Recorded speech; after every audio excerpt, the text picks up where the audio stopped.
Good morning, entrepreneurs. You're tuned into the Non-Corporate Network, the worldwide leader in entrepreneurship. You're tuned into Entreprenews. I'm joined by my co-host, Dustin Trout. My name is Chaz Vandemotter, and we're here to bring you the top 6 trending small business stories. We're going to debate them for 3 minutes each. Welcome if you're listening via Facebook, or you're watching YouTube, or you're tuned in on the podcast. If you like staying woke and you like hearing our agendaless take of things that are unbiased, subscribe, tell a friend about us, tell a business owner about us. We're here to keep you guys woke and keep you, informed on these top trending stories that are happening Monday, Wednesday, Friday. So, Dustin, do you have anything you want to add to what we got going on? No, appreciate you guys tuning in. I think we can just dive right in. So, with our first story, 25% of people can't remember changing their online password. So literally 1 in 4 people, they change their password and go 2-3 years without changing it and can't remember the date. It's pretty crazy whenever you think about it. And really, PC Matic ran this survey just to see what password management looked like across the board. And passwords are one of the weakest links when it comes to cybersecurity, which, I mean, has been a hot topic that we've talked about quite a bit. When it comes down to how people remember their password or bring up their password, 55% remember it in the good old noggin. 26% of people write it down. And then 19% of people use a password management tool like LastPass or 1Password. PC Matic did come out with some tips, though, to help with your password hygiene. And really, they recommend changing it every 6 months. Use difficult passwords, enable your multi-factor authentication, have a password lockout threshold on all your devices, Right. And really take some cybersecurity training. And really, I mean, what are your thoughts? Should there be more companies in the space helping with that? I mean, no one likes going through and getting that good old email. It's time to update your password. It's been 2 months and it's just not fun, and it's a big threat to data security. What are your thoughts? Until there's a reason to do it, people just don't do it, right? You can have the same password on every single thing for 5 years. I mean, people don't feel the impact of what it means to not have your password changed. And slowly but surely, I got my account compromised. I'll never let that happen again. And so we're seeing adoption one by one based on something negative happening to them, right? I think the reason that Zoom has gotten so big is because it took a global pandemic and you can't travel. You got to get on Zoom because we're remote, right? That's what made this global adoption to conferencing products happen. And so I think that it's going to take some giant data compromise where people feel the implications of that in order to, mass adopt this product as opposed to one by one. So, I mean, I think this is going to be a slow burn. I love the products that like LastPass and 1Password that you mentioned, but the other threat is obviously Google and Facebook, or Google, Facebook, Apple, all these companies. They auto-generate passwords for you as an option and make it extremely convenient and embedded directly into the web browser. So it's like, at what point do these products become a novelty because it's just going to be something that's expected? I mean, if I ask Siri, what are the passwords that I have? It's going to pull up all of them right there. So, I don't think it's a very defensible product. Gotcha. Yeah. And I think the biggest thing there is just the updating of the password. And that's the biggest thing that people miss. And that's the thing that Apple and Google don't do is, I don't get notifications saying, hey, you haven't updated your password in 2 months. Do you want us to do that for you? Yeah, sure. Go ahead and save it. And that's the biggest piece that's missing. And because people aren't changing them, that's where the threat comes in. Right. And I mean, to your point, these are great tools, but I didn't know how awesome they worked until actually getting in them. So I don't know if it's a matter of something bad needs to happen or that there just isn't enough awareness on these types of solutions. And I think there's a lot of opportunity in the space, but I think to your point, there's going to be a lot of good competition in the space. So going on to our next story here in Arizona. So Arizona teens paid to file social media posts for a campaign. So Facebook and Twitter are opening investigations on Arizona teens for operating fraudulent profiles and spreading misinformation in support of the Trump campaign. This was all brought up by the Washington Post. They first called out Turning Point Action for this, where their CEO said that this is absolutely not correct. The kids are just voicing their opinion. And really, I mean, it's what are your thoughts on this? Even if it's true, I mean, is it wrong? I mean, it's teenagers that are posting. Is that really going to sway someone's decision? Or just what are your thoughts on this entire news. Yeah. Well, I mean, I'd hope that this isn't misinformation, and I'd hope that it's not being forced upon kids as the convenient scapegoat to the larger entity not doing this. But, what I'll say is that we've already seen this play out in 2016, where these little micro kind of nudges as it relates to your social media time can sway people over the course of 6 months before the election. And so we've seen that. I just hope that we're more woke to this and more aware of what's happening. I think that there is some protections that have been instituted by these big companies like Facebook, Google, to protect a little bit of this. Can't say that I fully trust them, that they're being completely unbiased, but I relate this to sales. Campaigning is like sales. Back in the day, you go to the used car lot and you depend on the guy to sell you and tell you the truth.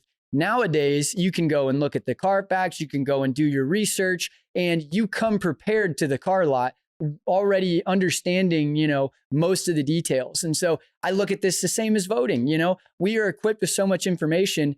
We have to, as Americans, put our foot down and say, we're going to commit to educating ourselves as opposed to just letting, quick social media ads dictate what we do and how we vote. Yeah, I mean, my thoughts are, if you're who you're going to vote for is swayed by seeing a teenager's post, I wonder if you should be at the polls voting, or I guess mailing in your mail-in ballot. But even then, it's how much time and resources were spent uncovering this entire article, where it's like, how much reach do these teenagers actually have? How much of the election are they actually going to impact? I mean, it says that they paid the kids to do it. They had, it doesn't say they advertised it. I mean, granted, they paid them to do it, but there wasn't ad dollars behind it. So it I'm sure it didn't reach hundreds of thousands of people, didn't go viral. But murky water over there with paying for influencer campaigns, not necessarily policed by anyone. Like, that's but how many influencers are policed at all? I mean, how many people are pushing product that might have a little misinformation in it? But it's how a lot of advertisers tread that fine line of, how are you overselling it or selling, you know what I mean? And it's, I don't know if content moderation is the answer. I mean, you can throw more people's eyeballs at this stuff, but at the end of the day, it's humans, and they're being paid by, the people that run the platform. So it's tough to call it unbiased. That's for sure. Yep. Let's go into our next story. TikTok in the headlines again. So their parent company, ByteDance, they plan to take TikTok public on the US stock exchange, creating an IPO. The company would, they'd be changing the name to TikTok Global. That would be the US company.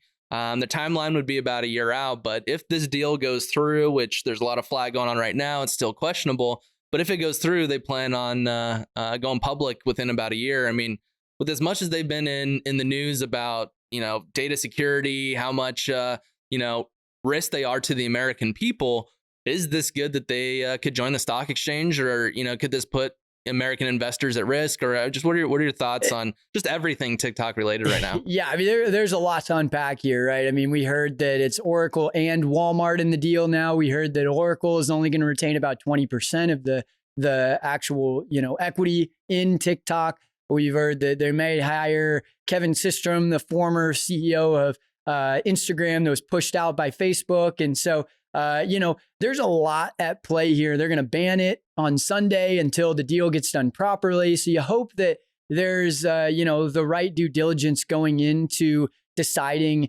how this deal gets done and how it doesn't affect Americans negatively. I mean, in terms of the social media companies and the IPOs, we've seen great success and mediocre success. When you look at like Snapchat's IPO, that hadn't really done much, but I think that, I have a lot more faith in TikTok's ad products as a revenue source. And they obviously have a critical mass in terms of users. So, I mean, I cross my fingers that the government is doing their job when it comes to data security and kind of the interests of the American people and how this is going to affect China and the data collection side of it. But overall, I'd love to see more competition to Facebook. And I think that this allows for that to happen. So I'm never going to complain about, another competitor to them. So that's kind of where I'm at with this. Yeah, my head goes to, it would hate to see something like a 5-year plan unfold where you have this IPO, everyone's making money, and somehow something crazy happens where they just fold up and leave. And now you just got, tons of American investors just lost their investment. I mean, it's that'd be horrible. But I mean, what are your thoughts? Is that just something that's part of the game? Like, is that the risk? Yeah, we've seen that happen, and we've seen companies that have had as much user base as TikTok, like companies like Vine, that have just completely just blown up in smoke. And so, and then you've got Facebook that has Reels that's pretty much TikTok clone. I mean, if TikTok takes another 2 months to get the deal done, are we going to see those numbers shift back over to TikTok from Facebook? Like, I don't know, it's one of those things where these creators have to get paid and they invest their time into platforms in order to be compensated. And, again, I think TikTok's doing a phenomenal job to monetize the creators. But, if they're banned in the US for another month or so, that's not going to bode well for them. Yep. Well, before we get into the next story, I want to mention that we are powered by State 48. State 48, we talk about them all the time, but, they're really an amazing company. It's less about profitability for them. It's more about collaboration and raising awareness about, amazing causes going on in the community. And I think that, when you build a business on the backs of those types of things, that it's inevitable that you'll be successful. So not surprised to see how amazing they're doing, and, just love what they got going on. I got to go cop one of those ASU shirts. Yep. No, I love it. I mean, they're doing a lot. Clothing for All inspired by Arizona. Just lots of good stuff for the community, but they just launched a new video on their YouTube channel with the ASU U of A collaboration. It's pretty good one. Make sure to check out their channel just by searching State 48 and check them out online, state48.com. And we appreciate you guys. Getting into our next story, we got a hard hitter here, Dustin. Shumer and Warren, Pat Shumer, Elizabeth Warren propose forgiving $50,000 in student debt for borrowers due to the pandemic. Listen, there's student loans are at a $1.5 trillion bubble right now. We know this is a problem. Student loans have been built on the backs of corruption. We've seen the cost of education drastically inflate over the last 20 years due to student aid. And the bubble is only getting bigger. The corruption is kind of being swept under the rug. Is the best solution that we have to this problem, completely wiping the debt there, Dustin? Yeah, no, I mean, it's interesting. I mean, the student loan debt is huge, but I don't know. I'm not a fan of let's spend 1.5 trillion bailing student loan debt out that people chose to take on. Like, I think there's other ways to stimulate the economy and help people out. More so than just wiping away debt. Plus, I mean, what about the people that didn't go because they didn't want to take on the debt and they went a different path? I mean, it's just, I don't know. I don't like how it bodes. I mean, it's just, I don't think it's good. I think there's better ways. Unfair, Dustin? I think there are better ways. Are you thinking it's unfair? I don't care whether it's fair or not. I think there are better ways to spend the money. That's well, all you're not spending the money, though. That's the problem. It's $1.5 trillion of receivables, and how many people are paying their student loans off actively right now? How much of that 1.5 trillion is really going to be generated over the next 20 years?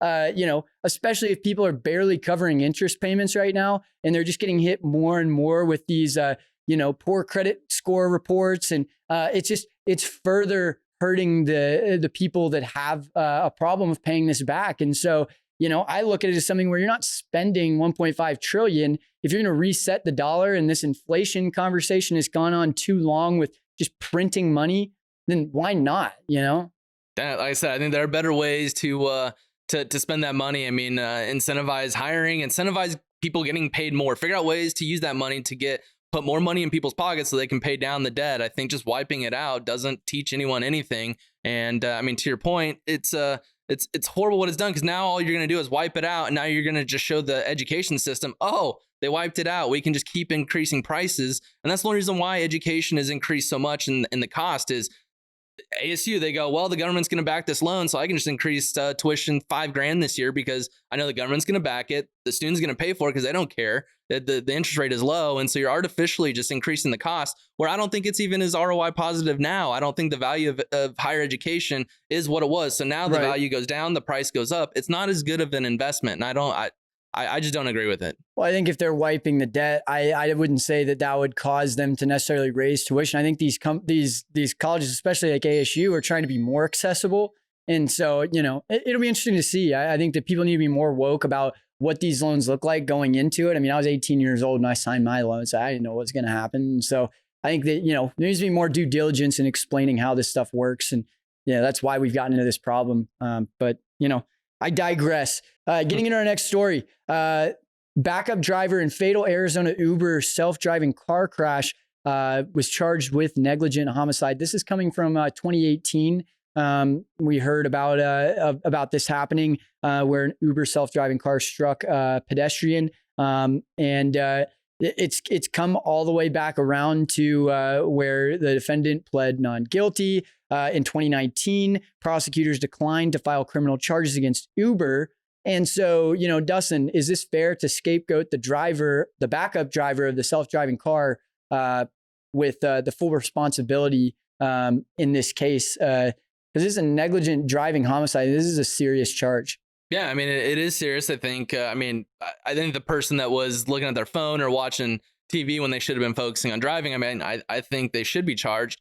In terms of Uber, I think there should be some sort of litigation that happens. I mean, if they're putting this type of resource to try and eliminate drivers and bring down their cost, I mean, you need to have the foresight to make sure something like this doesn't happen. I mean, whether it be real time, people looking in real time just to make sure there's enough QA going on, or there needs to be more checks and balances. And the fact that they got off with nothing, I mean, is a little scary. I mean, it's just there's no repercussions, so they're not going to learn anything, and it opens up the possibility of someone else getting hurt or possibly another death. I mean, it's surprising that Uber wasn't charged with anything. Yeah, it's despicable is what it is, Dustin. It's not surprising. It's despicable that Uber is allowed to scapegoat somebody into, hey, you signed this contract that you didn't really realize what you were signing, and now you're taking full responsibility, even though they're the backup driver in a self-driving car where the self-driving mode ran into the pedestrian. I think that's absolutely ridiculous, that those cars should not even been allowed to be on the road. There shouldn't have even been allowed to have a backup driver in there because it shouldn't be on the road. So when you go to market and make a claim that this is an AI powered car, you're just going to need to sit there, but the car is going to drive everywhere. It's all good. You spend 3 months driving, nothing happens. And then a bug in the system causes an accident like this. Give me a break. Uber should 100% be charged for something. Yeah, no, I agree, for something. And I mean, it reminds me of The Simpsons, whenever you had the little one that's kind of driving, that has the hands on the steering wheel and stuff like that. There should just be some policy like that where, granted, this car is driving by itself, but there needs to be some sort, your hands are on the wheel, there's foot pedals where if something bad happens, you can take over that. It's like clinical trials. Like, you get a drug to go to market, you have to pass all these clinical trials. You have to go through the FDA. What clinical trials happen with Uber? We're just hitting pedestrians as the clinical trial. All those hoops for that, but hey, let's throw a couple tons on the road and just see what happens. I mean, it's crazy, but I mean, it's and it blows my mind. I can't believe the lady that got in there that, I mean, starts watching TV while is driving. If you're the backup driver, or your hands actively on the steering wheel and foot on the gas the whole time, if you're not driving, how can you tell if you need to stop or go, or if the pedal works for you, or if it's like, I mean, odds are not stacked in your favor in that job. So, I think it's despicable. Getting into our last story, wealth of U.S. billionaires rises by nearly 1/3 during the pandemic. Dustin, this is a troubling story, in my opinion. 643 billionaires have soared by an average of 29% in net worth during the coronavirus pandemic. That equates to $845 billion in gains. The report calculated also has a couple more stats here. The increase is in total wealth is going from 2.95 trillion to 3.8 trillion in worth. And, that equates to 141 billion a day, or 141 billion a month, or 4.7 billion a day in increased net worth from 643 people in the US. We've also, in this same time period, seen 50,000 people 50 million people lose their jobs. 197,000 people die from the COVID crisis. And when we kind of normalize this 825 billion here over the course of 50 million Americans that lost their job, comes out to about 17 grand a person.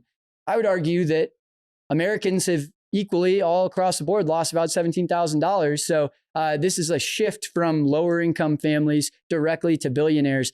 Dustin, should corporate gains over the last year be subject to a higher tax rate? And do you think that this is something that should be allowed to happen? Yeah, I mean, in terms of if it should be allowed to happen, I don't know what you could do to step in to not make it happen other than update tax code, which I think is what you're alluding to. But I mean, I'm never a huge fan of taxing wealth that much more. I mean, to me, it should be something around either a consumption tax or a flat tax or something around that. I mean, you're not incentivizing going out and building an empire if you're just, all right, why would I do that if I'm just going to be taxed way more? It doesn't incentivize me, so it doesn't create innovation. And that's what I worry about. I mean, whether it's true or not, I don't know, but that's what I worry about. Now, I do think there is something where there is a bigger wealth gap divide, and I think something needs to be done to figure out how to do that. But I don't know if you just go straight for the throat and go after the ultra wealthy and the corporate taxes. But I mean, something needs to be done. That being said, this huge increase, I mean, with the stock market going down, these guys have made some pretty good money over the stock market. They know that when there's a huge crash, they're going to take every liquid asset they have and reinvest it. And so it doesn't surprise me that the ultra wealthy got more wealthy, because when things go down, buy low, sell high. That's what it comes down to. This is like the French aristocracy, bro. We got like Marie Antoinette is sitting there with Jeff Bezos, while there's people that are dying on the street that don't have anything. And so it's just like, you got 643 people. I doubt that 643 of them all built their empires from zero. I mean, these are people that are being born into wealth. So, I disagree that this is going to stop innovation. I think that this is more about, we've eliminated the middle class, and this $800 billion plus has shifted from small business wealth to large corporate wealth dominated by 643 people. Absolutely ridiculous. So, I wear that on my sleeve, but I'm fired up about that one. I can tell. Yeah. Well, looking back on the stories, I mean, it's hard to ignore. I got to say, TikTok, the chronicles of TikTok, all of the different things that have happened. This is Days of Our Life, TikTok edition. And, it'll be interesting to see what happens on Sunday. If it actually gets banned, it'll be interesting to see how they recover from that. But, I'm keeping my ear to the ground. And we got Walmart in the mix too. So part about Walmart. No, my favorite one was the wealth of U.S. billionaires. I think I think we can all agree that there's a huge divide in the wealth gap, and I think something needs to be done. And so I'm hoping that something does get done and good conversation happens. And so we will see. Yeah, absolutely. Well, thank you for being here with us. Again, check us out on the podcast, Entreprenews. Anywhere you get your podcast, we are there. Subscribe, tell a friend. If you got a business owner friend, you got an entrepreneur friend, you have a networking group you go to, tell them about us. We really appreciate it. We want to keep everybody woke. We want to get you the latest trending stories as soon as they break. So that's the mission here. But again, you've been tuned into the Non-Corporate Network, the worldwide leader in entrepreneurship. This was Entreprenews. Hope you guys liked it. Dustin, you have anything you want to mention to them before we let everybody go today? No, I appreciate you guys tuning in. Have a great Friday, and make sure to have a good weekend as well. Great. We'll see you guys on Monday morning.